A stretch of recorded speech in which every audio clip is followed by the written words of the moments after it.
ছোটখাটো কিন্তু মল বলা যেতে পারে একেবারে। কারণ এখানে যা যা আমি দেখতে পাচ্ছি ছোটখাটো, এখানে কিন্তু স্মোকিং রুম আছে, প্ল্যাটফর্ম দেখুন। তবে সেদিন ফ্লাইট ছাড়তে কিন্তু বেশ কিছুটা লেট হয়েছে, কিন্তু হয়তোবা এই লেট হওয়াই আমার কাছে অনেক সুন্দর একটা মুহূর্ত এনে দিয়েছে। গোটা আকাশ জুড়ে রঙের খেলা। যখন প্লেনটি ঠিক এভারেস্টের কাছাকাছি গিয়ে পৌঁছালো, সেই অপরূপ সৌন্দর্যতার সাক্ষী কিন্তু আমি রয়েছিলাম, আর কিছুটা আপনাদের জন্য ক্যামেরা বন্দি করতে পেরেছি। এই করতে করতে কখন যে শিলিগুড়ি পৌঁছে গেলাম বুঝতেই পারলাম না।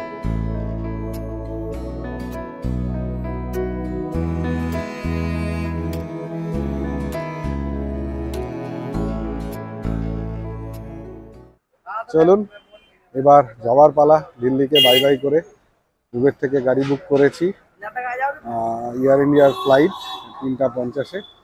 যথেষ্ট টাইম আছে, এখন সবে 1টা বাজে, তবে একটু বিফোর টাইমই যাচ্ছি, এখানে জাম লাগে। যদিও আজ রবিবার, মনে হয় সেরকম জাম হবে না। তো কীরকম কী হয় এতক্ষণ হয়তো আপনারা আমার আসার ফ্লাইটের অভিজ্ঞতাও দেখেছেন। বিস্তারায় এসেছিলাম, যাওয়ার সময় এয়ার ইন্ডিয়াতে করেছি। চলুন দেখি যাওয়ার অভিজ্ঞতা নিউ দিল্লি থেকে বাগডোগরা কেমন থাকে। টার্মিনাল 3 থেকে আছে আমার প্লেন। তো চলুন রওনা দিই। জাস্ট আমরা গাড়ি থেকে নামলাম, টার্মিনাল 3। এখন চেকিং করব। টার্মিনাল 3 কিন্তু খুবই বড়, মানে প্রচণ্ডই বড়। দিল্লির এয়ারপোর্টের প্রত্যেকটা টার্মিনালই খুব বড়। এখানে প্রায় কিলোমিটার 1.5-2 হাঁটতে হয় বোর্ডিং করার জন্য। তো চলুন সময় নষ্ট না করে আগে চেকিংটা করে নিই, তারপরে দেখা যাক কী হচ্ছে। দেখতেই পাচ্ছেন লম্বা চেকিংয়ের লাইন করেছে জাস্ট এন্ট্রির জন্য। তো এখানে আসতে গেলে অবশ্যই হাতে সময় নিয়ে আসবেন, কারণ চেকিংয়ে কিন্তু বেশ এন্ট্রিতেই এত লম্বা লাইন, আধা ঘন্টা তো আমার মনে হচ্ছে এখানেই চলে যাবে। সিকিউরিটি চেকিং এখনো হয়নি, just entry checking just complete হলো। দেখুন টার্মিনাল 3-র ভিতরটা দিল্লি এয়ারপোর্টে একদম দেখে তো আমার একটা মল মনে হচ্ছে, দামি দামি মলের মতো। চারিদিকে বিভিন্ন কাউন্টার, বিভিন্ন এরোপ্লেনের কাউন্টার আছে, বিভিন্ন ফ্লাইটের সিকিউরিটি চেকিং হচ্ছে, ডোমেস্টিক ফ্লাইটেরও হচ্ছে। তো চলুন আগে সিকিউরিটি চেকিংটা করে ভিতরে চলেই যাই, তারপরে বাকিটা দেখা যাক কী হচ্ছে। এই দেখুন, এটা সিকিউরিটি চেকিংয়ের লাইন 2-3 ভাঁজ হয়ে গেছে। এই টার্মিনাল 3-র ভিতরে আমি ভাবছি একবার লঞ্চে যাবো নাকি। ক্রেডিট কার্ড তো আমারও আছে, যদি অল্প টাকায় পেট পুরো খাওয়া পাওয়া যায়। আমার ফ্লাইট এখন 3:50, আমার সবে এখন 2টো বাজে, মানে 1 ঘন্টার উপরে টাইম আছে। টাইমটা তো স্পেন্ড করতে হবে, কিভাবে স্পেন্ড করবো সেটাই ভাবছি। চলুন দেখি কি কি আছে, আগে একটু আপনাদের দেখিয়ে নেই। ছোটখাটো কিন্তু মল বলা যেতে পারে একেবারে, কারণ এখানে যা যা আমি দেখতে পাচ্ছি ছোটখাটো মল। 27 to 62 দিস সাইড, তখন আমরা ঠিকই যাচ্ছি, আমাদের 33 নাম্বার, তো ওই দিকেই হবে।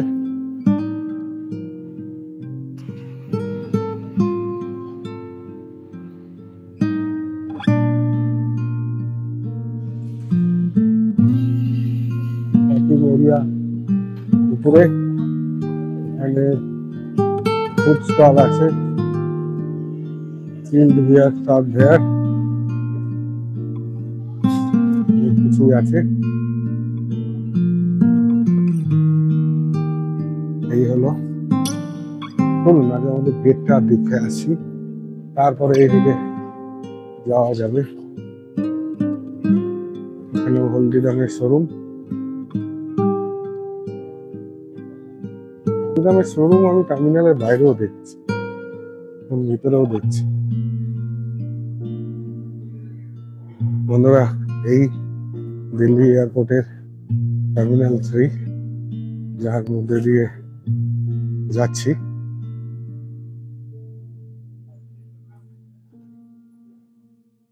লঞ্চ খুঁজতে বেরিয়েছি, কিন্তু পাচ্ছি না। যা দেখছি স্টারবাক কফি, বার্গার কিং, এই সব দোকান, চোখে তো পড়ছে না। আপনাদের যদি কারো জানা থাকে এখানে লঞ্চটা কোথায়, তাহলে অবশ্যই আমাকে একবার কমেন্টে জানাবেন। দেখা যাক, আমি এখনো খুঁজে চলছি, যদি পেয়ে যাই দেখাচ্ছি। তবে এটা এয়ারপোর্ট মোটেই একটা শপিং মলের কম নয়। এখানে যারা স্মোকিং করেন তাদের জন্য রুম আছে। আমি জানি না সিকিউরিটি চেকিং এ অ্যালাউ করে কিনা, বাট যদি অ্যালাউ না করে, এখানে এসে যদি কিনতে চান, স্মোকিং রুমের পাশে কাউন্টারও আছে, সেখান থেকেও কিনতে পারেন।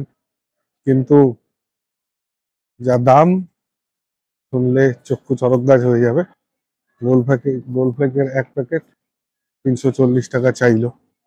আমি নাম দর করলাম একটা আইডিয়া নেওয়ার জন্য। তো এই হচ্ছে এখানকার স্টোরি। সব রকম ফ্যাসিলিটিসই আছে। নিচে দেখলাম বিয়ারও বিক্রি হচ্ছে, চিল, সবকিছুই অ্যাক্সেস করা যেতে পারে।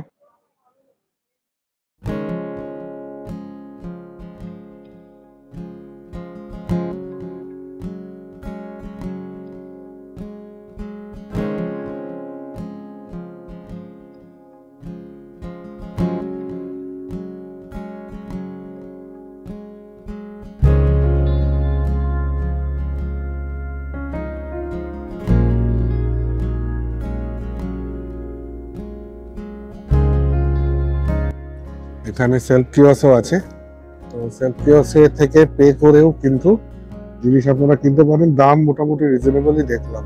জলের বোতল 500 ml 10 টাকা। এটা আমি কিনলাম ম্যাঙ্গো ফ্লেভার টি, গ্রিন টি 60 রুপিস। ঠিক আছে, সময় কাটাতে হবে এখনো 15-20 মিনিট, তো সে সময় কাটাই, এই জন্যই কেনা হলো, কিনলাম। তো ঘুরে ঘুরে এক্সপিরিয়েন্স দিচ্ছি, সঙ্গে আপনাদেরও এক্সপিরিয়েন্স দেওয়ার চেষ্টা করছি। তো বোর্ডিং অ্যানাউন্সমেন্ট হলো, এখানে জোন ওয়াইজ ঢুকানো হচ্ছে। আমার জোন 15-15 উইন্ডো সিট। দেখুন লাইন,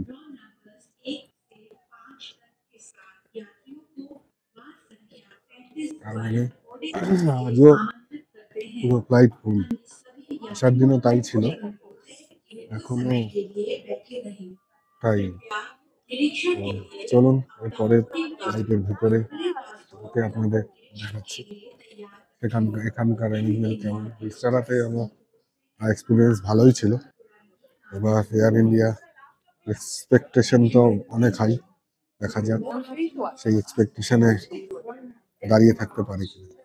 এরপরে গুটি গুটি পায়ে হাঁটা দিলাম প্লেনে বোর্ডিং করার উদ্দেশ্যে। যদিও এটা প্রথম আমার এয়ার ইন্ডিয়ার ফ্লাইটের জার্নি ছিল, তো মনে একটা এক্সট্রা এক্সাইটমেন্ট তো ছিলই। এই প্লেনের ভিতরে এখন যাত্রা শুরু। পিকআপের জন্য রানওয়েতে নিয়ে যাওয়া হচ্ছে।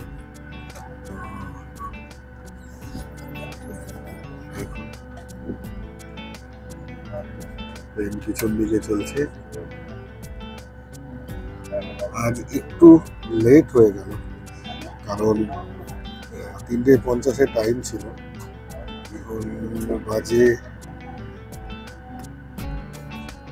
4:12। তো বুঝতেই পারছেন 4:12 বেজে গেছে, তো একটু তো লেট আছে, মোটামুটি 20 মিনিট লেট। ভালো বাগডোগরা পৌঁছাতে পৌঁছাতে অবশ্যই সন্ধ্যা হয়ে যাবে। তারপর দেখি দূর থেকে কিরকম আজ ভিউ হয়। আমি যেই সাইডে বসেছি অ্যাকচুয়ালি এই সাইডে কাঞ্চনজঙ্ঘার উপর দিয়ে যাওয়ার কথা, মানে হিমালয় রেঞ্জটাকে দেখা যেতে পারে। দেখা যাক, যদি মেঘ না থাকে অবশ্য বাগডোগরায় বা আমাদের শিলিগুড়ির দিকে যে হারে মেঘ এখন বৃষ্টি চলছে, যা ওয়েদার তাতে দেখার সম্ভাবনা নেই বললেই চলে। তবুও যদি দেখা যায় তাহলে অবশ্যই দেখা। প্লেন যখন পৃথিবী ছেড়ে উড়ান ভরে আস্তে আস্তে উপরে উঠতে থাকে, ক্রমশ ছোট হয়ে যেতে থাকে বিল্ডিং, গাছপালা, এবং ক্রমে গোটা পৃথিবী পৃষ্ঠ যখন দেখা যায়, মনে কিন্তু এক আলাদা অনুভূতি জন্ম নেয়।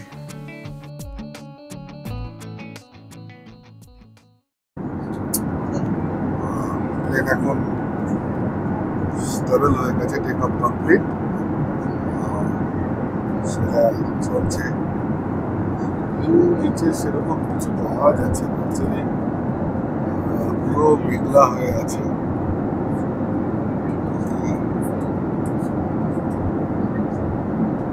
তাও আপনাদের একটু দেখানোর চেষ্টা করছি। হ্যাঁ, তো যেটা আমি বলছিলাম, বিস্তারা ফ্লাইটটা কিন্তু খুব কমফোর্টেবল আমার মতে। এখনো জানি না আমি এয়ার ইন্ডিয়ার লং জার্নিতে ফ্লাই করি, তো লং জার্নির ক্ষেত্রে অন্যরকম হতে পারে। কারণ এখনো অব্দি অ্যাজ কম্পেয়ার আমার খুব একটা ভালো মনে হচ্ছে না, বরঞ্চ আমি বিস্তারাকে আগিয়ে থাকবো। আমার পার্সোনাল ওপিনিয়ন, আপনারা কমেন্ট করে জানান আপনাদের ওপিনিয়ন, কোন ফ্লাইটে কীরকম সম্মুখীন হয়েছেন এবং কোন ফ্লাইট সবচেয়ে ভালো হয়েছে আপনাদের, প্লিজ কমেন্ট করে জানান। হ্যাঁ, এটাই ছিল আমার প্রথম এত বড়ভাবে এভারেস্ট শৃঙ্গ আর পুরো হিমালয় রেঞ্জকে দেখার সুযোগ। আমি আগে হয়তো কাঞ্চনজঙ্ঘা খুব কাছ থেকে দেখেছি, কিন্তু এত বড় হিমালয় রেঞ্জ আমি একসাথে দেখিনি। তো মন ভরে এই দৃশ্য উপভোগ করতে থাকলাম। যদিও কিছুটা মেঘ ছিল, কিন্তু শৃঙ্গগুলো কিন্তু মাথা উঁচু করে দাঁড়িয়েছিল পরন্ত সূর্যের আলোতে। আমরা ঠিক কাঞ্চনজঙ্ঘার উপর দিয়ে যাচ্ছি, পুরো হিমালয়ের রেঞ্জটা দেখা যাচ্ছে। যদিও জানি না আপনারা মেঘ আর পাহাড়ের শৃঙ্গগুলোর মধ্যে কখন আলাদা করতে পারছেন কিনা, সেটাও আমি একবার চেষ্টা করছি আপনাদের দেখানোর জন্য। দেখা যাচ্ছে কিনা পুরো কাঞ্চনজঙ্ঘা স্লিপিং বুদ্ধা রেঞ্জ এখানে দেখা যাচ্ছে, সঙ্গে আরো অনেক হিমালয়ান শৃঙ্গগুলো গোটাটাই কিন্তু দেখা যাচ্ছে।